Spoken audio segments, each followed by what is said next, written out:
प्यारे छात्रों, आप सभी का कुमार क्लासेज वाराणसी के यूट्यूब चैनल पर स्वागत है। छात्रों, जैसा कि आप लोग कर रहे हैं, हम लोग target homework series for UPPCL TG2 यानी यूपीसीएल के संपूर्ण सिलेबस को हम अध्ययन कर रहे हैं और उसका MCQ भी प्रैक्टिस कर रहे हैं। आज हमारा 7वां दिन है और आज का टॉपिक कल ही हम लोग डिसाइड किए थे कि कंप्यूटर में मेमोरी और इलेक्ट्रिकल में वैद्युतिक मापक यंत्र का MCQ हम लेकर आएंगे। तो उसी कड़ी में आज हम वैद्युत मापक यंत्र के MCQ यानी ऑब्जेक्टिव क्वेश्चंस लेकर आए हैं, जो अति महत्वपूर्ण क्वेश्चन है और एग्ज़ाम में इन क्वेश्चनों को आने की 90% से ज़्यादा प्रोबेबिलिटी है। आप इसको प्रैक्टिस करिए। जो क्वेश्चन नहीं आएगा उसे याद कर लेंगे, आप लिख लीजिएगा कहीं। आज का कट ऑफ है 21, यानी जो छात्र इस चैप्टर को होमवर्क के रूप में अध्ययन किए होंगे उनका 21 आराम से आ जाएगा। जो नहीं किए होंगे उनका नहीं आ पाएगा। जिनका नहीं आएगा उनको पुनः इसको प्रैक्टिस करना है। चलिए शुरू करते हैं आज का क्वेश्चन। पहला क्वेश्चन है, निम्न में से कौन सा कथन असत्य है? ऑप्शन ए है आमीटर को समानांतर क्रम में जोड़ा जाता है, वोल्टमीटर में उच्च प्रतिरोध होना चाहिए, वोल्टमीटर को समानांतर क्रम में जोड़ा जाना चाहिए, और ऑप्शन डी है सभी सही है। क्वेश्चन बताना है कौन असत्य है। तो आमीटर को क्या होना चाहिए? समानांतर नहीं, सीरीज में जोड़ा जाना चाहिए। और आमीटर का अगर प्रतिरोध पूछता तो क्या होता है? शून्य होना चाहिए। अगर आमीटर का प्रतिरोध क्या होता है? शून्य होता है। 2 नंबर सही है। वोल्टमीटर का प्रतिरोध उच्च होता है, अनंत होता है। और ऑप्शन सी, वोल्टमीटर को समानांतर क्रम में भी जोड़ा जाता है। तो ऑप्शन ए जो है गलत है, इसलिए आंसर हो गया हमारा ऑप्शन ए। दूसरा क्वेश्चन है, निम्नलिखित में से किसका माप पोटेंशियोमीटर से नहीं किया जा सकता है? तो पोटेंशियोमीटर से क्या किया जा सकता है, इसका मतलब हुआ तो विद्युत धारा का option A, option B power, option C voltage, option D प्रतिरोध। तो क्या नहीं किया जा सकता है? तो पावर का नहीं किया जा सकता है। ऑप्शन हो जाएगा आंसर हमारा बी। विद्युत धारा, वोल्टेज और प्रतिरोध का किया जा सकता है पोटेंशियोमीटर से।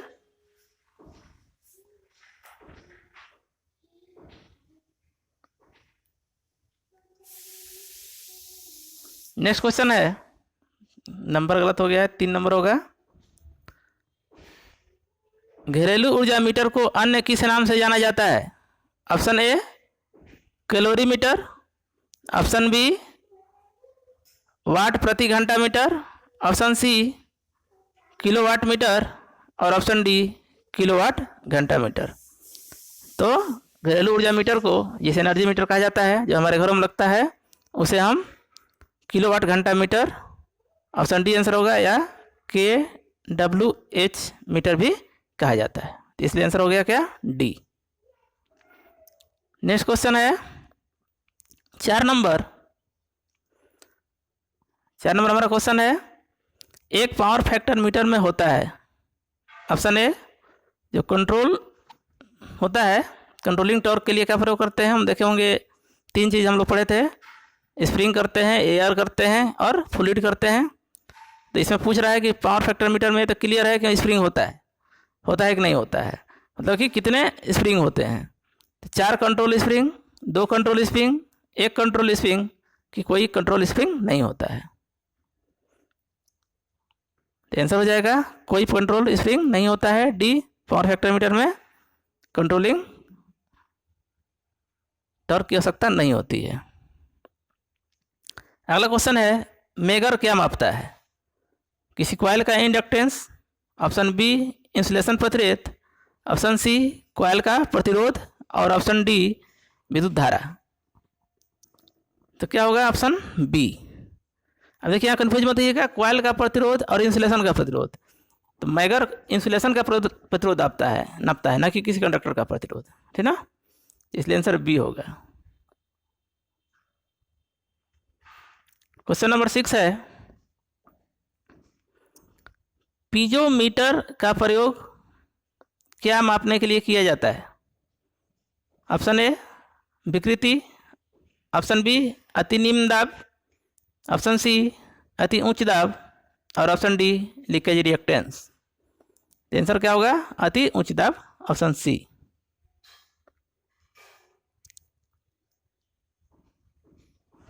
7 नंबर क्वेश्चन है, किसी इंडिकेटिंग विद्युत मापक यंत्र में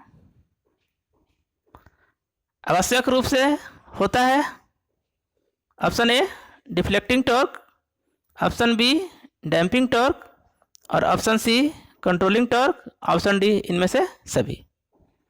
तो सभी होगा, क्योंकि हम पढ़े थे कि कोई भी इंडिकेटिंग मापक यंत्र है तो उसमें डिफ्लेक्टिंग टॉर्क होता है जो नीडल को यानी सूचक को आगे की ओर पुश करता है, और डैम्पिंग टॉर्क नीडल को स्थिर करता है, और कंट्रोलिंग टॉर्क उसको पीछे की ओर खींचता है, मतलब डिफ्लेक्टिंग के अपोजिट लगता है। नेक्स्ट क्वेश्चन है 8 नंबर क्वेश्चन है आपका, दिन में से कौन सही है? ऑप्शन ए निम्न प्रतिरोध यानी निम्न प्रतिरोध नापते हैं केल्विन डबल ब्रिज से, मध्यम मान का प्रतिरोध व्हीटस्टोन ब्रिज से, उच्च मान का प्रतिरोध मैगर से, ऑप्शन ई सभी सही है। तो क्या है? सभी सही है। याद रखिएगा, ये बार बार पूछा जाता है। निम्न मान का प्रतिरोध केल्विन डबल ब्रिज, मध्यम मान का प्रतिरोध व्हीटस्टोन ब्रिज और उच्च मान का प्रतिरोध मैगर। उच्च मान किसका होता है? अचालक का होता है, इंसुलेशन का होता है। और कभी कभी निम्न मान की जगह पर एब्सोल्यूट रेजिस्टेंस भी कहेगा तो केल्विन डबल ब्रिज ही होगा आंसर। एब्सोल्यूट मतलब बहुत कम मान का धारा।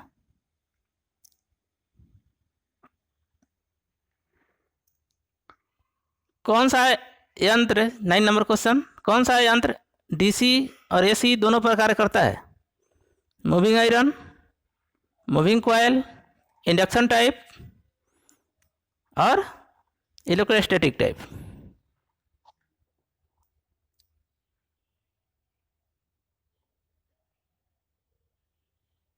एसी डीसी दोनों प्रकार करता है तो मूविंग आयरन करता है, आंसर सी। इसका मैं एक चार्ट वीडियो बनाया हूँ, उसको याद कर लीजिएगा, देख लीजिएगा। जो वीडियो नहीं देखे होंगे तो कंसेप्ट का वीडियो है विद्युत मापक यंत्र, उसमें अच्छी तरह से समझाया गया है कैसे याद करना है एक टेबल के माध्यम से, और एक बार देख लेंगे तो आपको याद हो जाएगा। अगला क्वेश्चन है, विद्युत दाब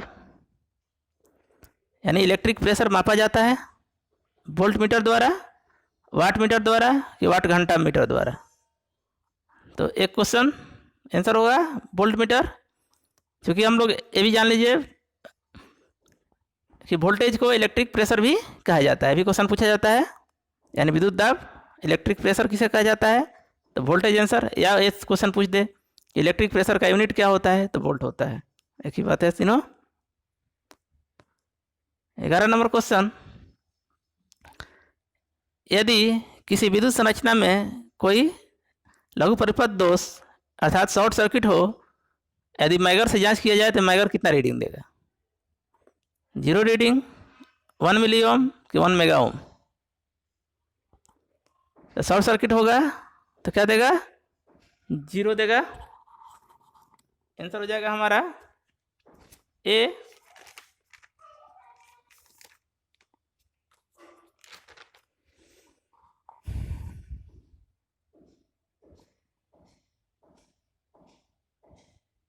बारह नंबर क्वेश्चन है, मूविंग आयरन इंस्ट्रूमेंट में डिफ्लेक्टिंग टॉर्क समानुपाती होता है, किसके समानुपाती होता है? धारा के वर्ग के समानुपाती होता है कि धारा के समानुपाती होता है कि धारा के वर्गमूल के समानुपाती होता है कि धारा के घनमूल के समानुपाती होता है? तो आंसर हो जाएगा हमारा ए, धारा के वर्ग के समानुपाती होता है।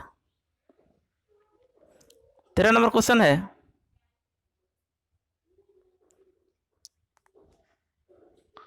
वोल्ट मीटर की रेंज बढ़ाई जाती है ऑप्शन ए श्रेणी क्रम में हाई रेजिस्टेंस लगाकर, रेजिस्टेंस छूट गया है यहाँ पर।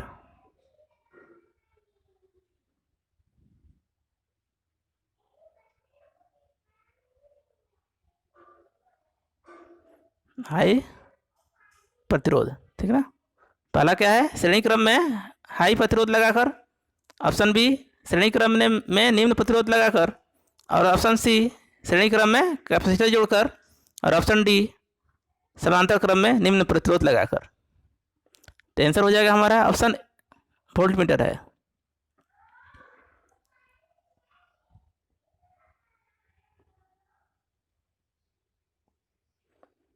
द वोल्ट मीटर में क्या करते हैं, वोल्ट मीटर का रेजिस्टेंस अधिक होता है, अनंत होता है।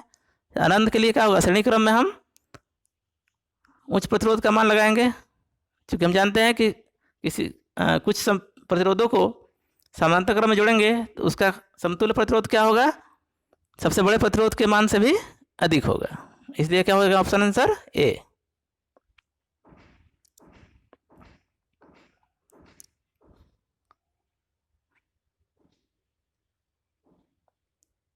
तेरह नंबर क्वेश्चन है, धारिता अर्थात कैपेसिटेंस का मान ज्ञात करने के लिए उपयोग में लाया जाता है कौन सा मीटर, स्टोन ब्रिज कि शेयरिंग ब्रिज, वेन ब्रिज कि हे ब्रिज।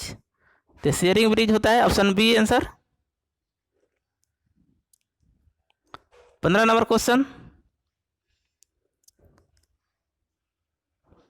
15 नंबर क्वेश्चन है, ऑस्किलोस्कोप का प्रयोग किया जाता है वोल्टेज तरंग की आकृति देखने के लिए, कि किसी निश्चित अवधि के दौरान वोल्टेज मापने के लिए, ऑप्शन सी प्रतिरोध मापने के लिए, option D A plus B दोनों होगा। आंसर हो जाएगा आंसर डी।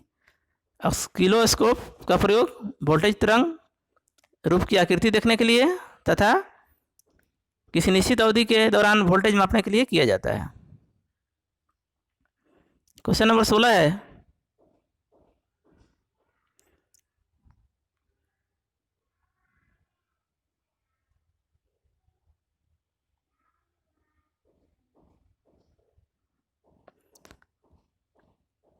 आमीटर को समानांतर में लगाने पर क्या होगा, open circuit, close circuit, short circuit, क्या होगा। तो क्या होगा, शॉर्ट सर्किट हो जाएगा, क्योंकि आमीटर लगता है सीरीज में।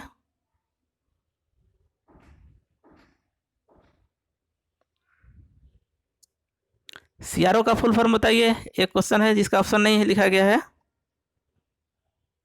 तो आप लोग जानते होंगे, कल भी हमने पढ़ा था, कैथोड रे ऑसिलोस्कोप। इसका कमेंट करिएगा आप वीडियो में, जिसको जिसको याद होगा वो कमेंट करेगा। 17 का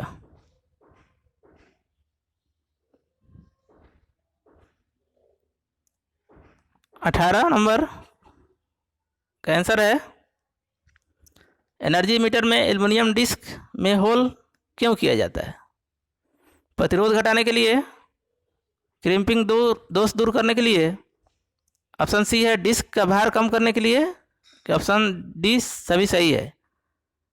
तो आंसर हो जाएगा बी, क्रिम्पिंग दोष दूर करने के लिए। ये भी क्वेश्चन पूछ सकता है आपसे कि क्रिम्पिंग दोष क्या है। तो क्रिम्पिंग दोष एनर्जी मीटर का वह दोष है जब लोड शून्य होने पर भी क्या हो, डिस्क घूम रहा हो, यानी बिजली का यूनिट आ रहा है, तो उसके कहते हैं हम क्रिम्पिंग दोष। इसको दूर करने के लिए क्या करते हैं, एल्युमिनियम डिस्क में 2 होल कर देते हैं।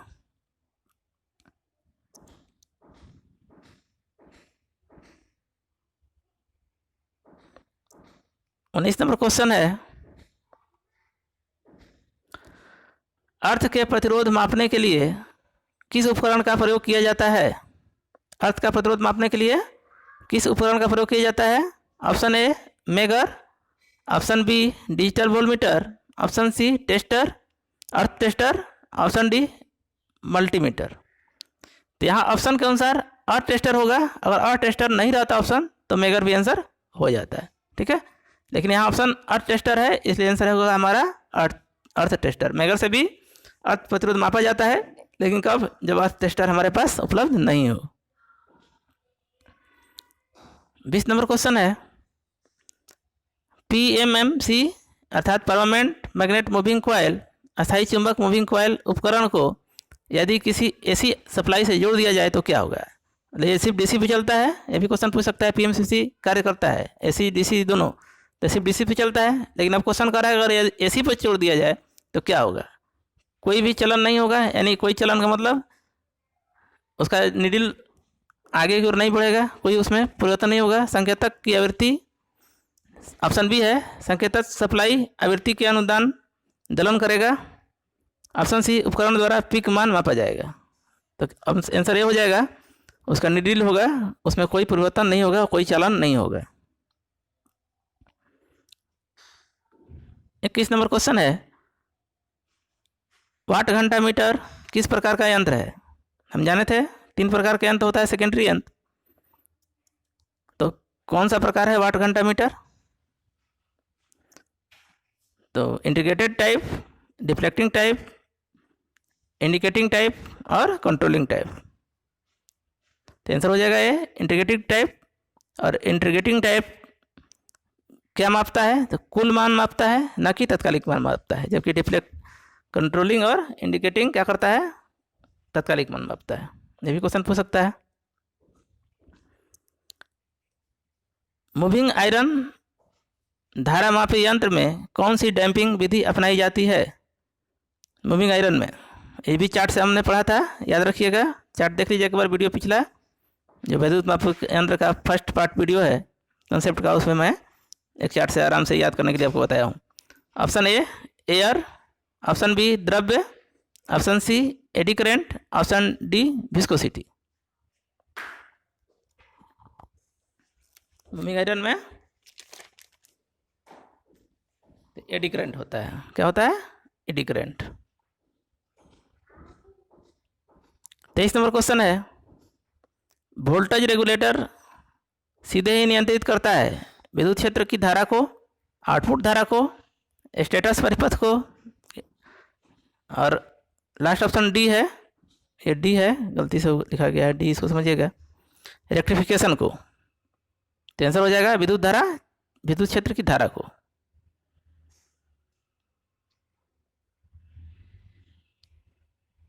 24 नंबर क्वेश्चन है, विभवांतर मापने के लिए किस उपकरण का प्रयोग किया जाता है। Potentiometer, ammeter, galvanometer, volt meter. तो वोल्ट मीटर होगा।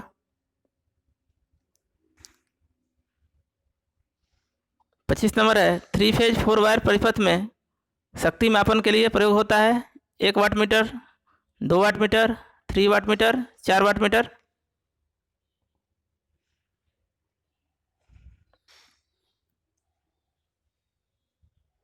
थ्री वाट मीटर आंसर होगा। हालांकि ये चैप्टर हम लोग ऐसी थ्योरी पढ़ेंगे तो उसमें मैं इसको डिस्कस करूँगा क्यों ऐसा होता है, अभी वो चैप्टर नहीं हुआ है।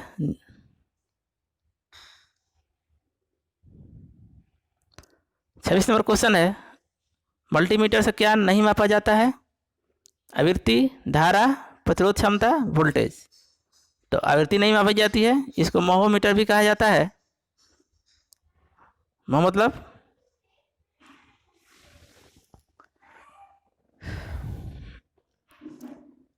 महो नहीं, एवोमीटर भी कहा जाता है। एम्पियर, वोल्ट और ओम, इसलिए इसको मल्टीमीटर तीनों मापता है। धारा, एम्पियर मतलब धारा, प्रतिरोध ओम और वोल्टेज भी। 27 नंबर क्वेश्चन है, कौन सा डैम्पिंग सबसे अधिक दक्ष है। एयर, द्रव्य, एडी करंट और सभी। आंसर होगा एडी करंट। एडी करंट सबसे दक्ष है।